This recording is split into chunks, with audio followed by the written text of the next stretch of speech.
Bonsoir à tous, j'espère que vous allez excellemment bien. Et donc, 12e épisode de 20h paralympique. On va le démarrer aujourd'hui, on parlera bien entendu du bilan des Bleus.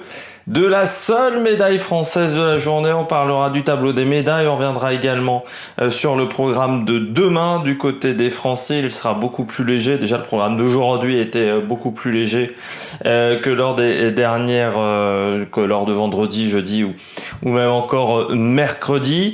On reviendra donc sur les médailles et puis voilà, je crois qu'on a tout dit. N'hésitez pas à vous abonner à la chaîne, à réagir dans les commentaires, à mettre un pouce bleu, à partager la vidéo si vous pensez qu'elle peut intéresser votre entourage. Et puis on va regarder tout de suite ce tableau des médailles. Tableau des médailles. Eh bien, on est pas très loin au tableau des médailles. On est 13e. Alors, on pourra gagner qu'une position dans ce classement des médailles. On peut passer devant l'Iran, qui aujourd'hui a 11 médailles d'or. Et on peut se faire encore dépasser par l'Espagne et le Japon qui sont à 9 médailles d'or. Voilà. Et encore non, parce qu'ils ont moins de médailles. À quoi que ça se joue. Non, ils auraient moins de médailles d'argent que nous. Donc techniquement, on sera soit 13e, soit 12e, je pense, dans ce classement des médailles. Donc la France a 10 titres, 14 médailles d'argent, 28 médailles de bronze, 50 médailles en tout, 52 médailles. On aura 2 médailles supplémentaires, ça c'est sûr, ce qui porterait à 54.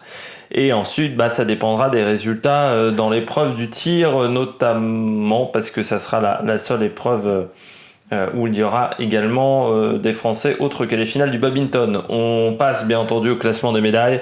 La Chine qui peut passer à 200 médailles, elle est à 199 médailles ce soir avec 93 médailles d'or, 56 médailles d'argent, 50 médailles de bronze. Deuxième, la Grande-Bretagne avec 122 médailles, dont 41 titres. Les Russes ont 117 médailles, dont 36 titres, juste devant les États-Unis. Et encore match pour la 3e place. Les États-Unis qui ont 35 titres, dont 101 médailles. On a ensuite l'Ukraine, 98 médailles et 24 titres. Les Pays-Bas, 24 titres pour seulement 56 médailles. Le Brésil, 71 médailles pour 22 titres. L'Australie, 78 médailles et 20 titres. L'Azerbaïdjan, 14 titres et 19 médailles en tout. Et puis l'Italie, 66 médailles et 13 titres, qui est le 10e, juste devant l'Allemagne également, avec 13 titres et 43 médailles en tout. Donc on voit que la France est par exemple devant l'Allemagne en nombre de médailles, devant l'Azerbaïdjan, pas très loin des Pays-Bas également. Donc c'est une bonne moisson de médailles quand même, cette édition 2021 des Jeux paralympiques. Ça a été vraiment une très très belle édition. On va revenir à la médaille du jour. Une seule médaille, et je suis content parce qu'en plus comme ça je vais pouvoir mettre une fille dans mes miniatures, ce que j'avais toujours pas réussi à faire jusqu'à maintenant.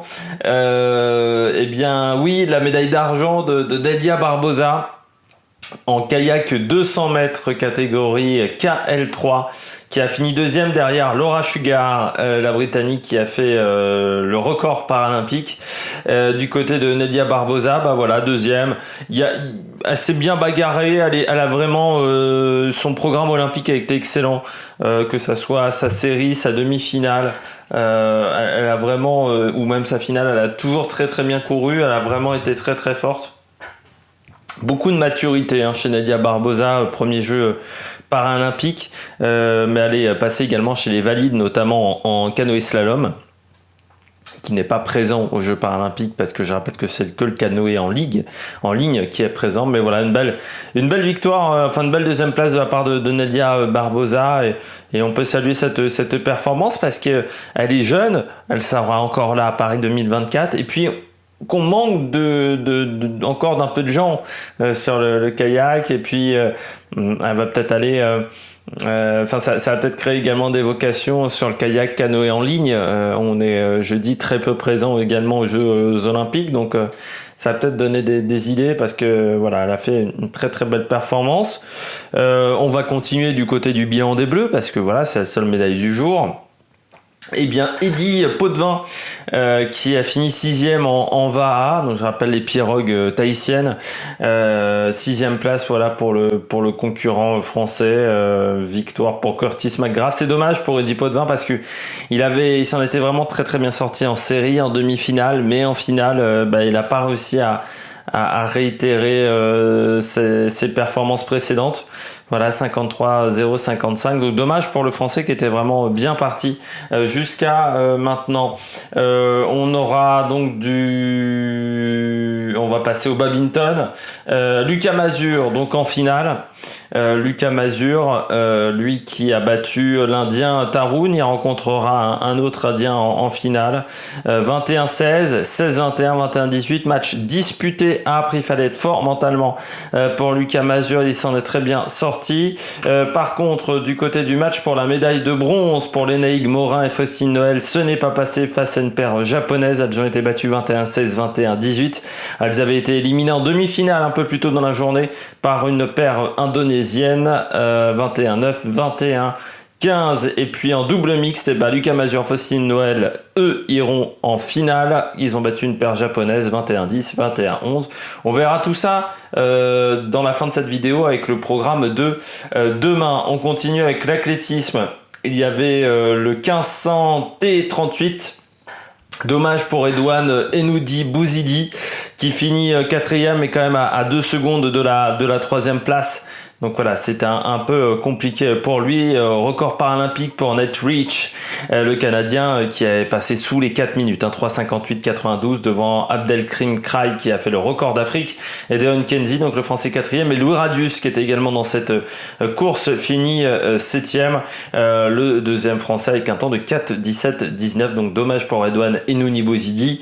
Et puis en catégorie F34, il y avait Thierry Sibonne au lancer du poids, il a fini 8e avec un score de 10,34 m, record du monde pour l'Émirati Ahmad Indy avec 12,25 m et record d'Afrique pour Asdin Nouri, le deuxième, avec 11,55 m. On continue du côté du 200 mètres où Angelina Lanza n'a pas participé à cette course. Elle devait faire le 200 mètres T47. Elle était prévue au niveau du série, mais elle n'a pas participé. Il faut savoir également qu'elle avait eu un programme assez chargé, notamment sans longueur, et également l'épreuve universelle hier notamment. Le 400 mètres T13, ça n'a pas marché pour Nanténin Keita, 57-17 également au 4e. C'est dommage pour ces derniers Jeux paralympiques pour la Française qui a apporté énormément de médailles. Que ça soit à Londres ou à Rio, bien là ça n'est pas passé pour Nanténin Keita, battu notamment par une concurrente d'Azerbaïdjan, Lamia Valieva, 55 secondes, qui a fait le record paralympique devant une Espagnole Fornero et Kim Crosby, une Américaine. C'est pas passé pour 4 dixièmes grosso modo sur Kim Crosby qui finit 3e. Donc voilà, frustrant pour la Française. On continue du côté des médailles, du côté des compétitions, pardon, avec le taekwondo. Eh bien, notre Française qui voilà, n'a pas réussi à gagner, Laura Schiel, qui a été éliminée en 8e de finale et qui n'a pas participé à son quart de finale de repêchage. Voilà, dommage pour Laura Schiel. Et pour de toute manière pour ces épreuves de taekwondo où on attendait peut-être une médaille pour Bofa Kong et ça n'a pas marché. Et puis il y avait également du tir avec une nouvelle finale en tir pour Tanguy Delaforêt qui a fait 5e de sa finale en catégorie SH2. Il avait fini 3e des qualifications avec un score de 624,7. Il finit 5e avec un score de 186,5. Pour nos deux autres Français qui étaient dans cette catégorie, Alain Quitté et Vincent Fagnon, ils n'ont pas réussi à se qualifier pour la finale, 23e et 26e. Voilà, c'était les dernières compétitions de cette journée. On part au sport collectif. Donc je rappelle que du côté du basket fauteuil féminin, les États-Unis affronteront le Japon, alors que la Grande-Bretagne affrontera l'Espagne. Du côté des garçons, en basket fauteuil garçon, du côté des filles, Eh bien, en ce moment, il y a la finale pour la médaille d'or entre les Pays-Bas et la Chine. Je peux pas vous donner le résultat, mais ce que je peux vous dire, c'est que les États-Unis ont pris la médaille de bronze face à l'Allemagne. L'Allemagne qui a eu des trous d'air, hein. Il y aura beaucoup de regrets du côté de l'Allemagne dans ces rencontres. On va passer également au volleyball, du côté du volleyball féminin. On va commencer avec la médaille de bronze qui s'est jouée, le Brésil qui a battu le Canada. Demain matin, il y aura le match pour la médaille d'or du côté des filles entre les États-Unis et la Chine. Et du côté des garçons, eh bien, il y a eu la médaille d'or déjà qui a été donnée, on va sortir une vraie phrase en français, par l'Iran qui a battu la Russie 3-7-1. La Russie qui a perdu la finale dans les Jeux Olympiques. La finale paralympique, les Iraniens qui ont le deuxième homme le plus grand du monde dans leur équipe et qui ont vraiment été assez incroyables. Et puis la Bosnie-Herzégovine prend la médaille de bronze en battant le Brésil 3-1. Et du côté des filles, ce sont les Brésiliennes qui, je sais plus si je l'ai dit, qui ont pris la médaille de bronze face au Canada. On termine avec le programme de demain. On aura notamment du tir sportif avec la carabine couchée en catégorie SH1. Les qualifications, ça sera à 2h30 du matin avec Cédric Fèvre, Didier Richard et Christophe Tanche. Il y aura également le match pour la médaille d'or pour Lucas Mazur en simple à 2h45. Et le double pour Faustine Noël et Lucas Mazur, ça sera à 5h15 du matin pour le badminton. Il y aura également le marathon demain qui aura lieu dans Tokyo et pas à Sapporo, contrairement au valide. Là, l'épreuve aura lieu dans Tokyo pour, on va dire, clôturer ces Jeux paralympiques. Donc demain, on reviendra sur les résultats de ces 3 compétitions.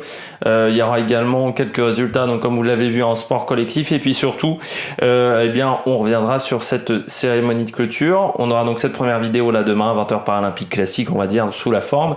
Et puis, on aura également un bilan des Jeux paralympiques un peu plus tard la semaine prochaine pour clôturer tous ces Jeux olympiques, Jeux paralympiques. C'est 4 semaines quasiment de compétition sur la chaîne. Donc on se retrouve demain, même heure, pour le résumé de la cérémonie de clôture, ce que j'ai pensé de la cérémonie de clôture et des dernières compétitions. Et puis d'ici là, n'hésitez pas à vous abonner à la chaîne, à mettre un pouce bleu, à mettre la petite cloche, comme ça vous êtes au courant des dernières vidéos qui sortent sur la chaîne, à partager la vidéo également si vous pensez qu'elle peut intéresser votre entourage. Et bien donc nous, on se retrouve pour de nouvelles aventures, mais aussi pour les Jeux paralympiques demain à 20h. Allez, ciao ciao sur la Mec Production.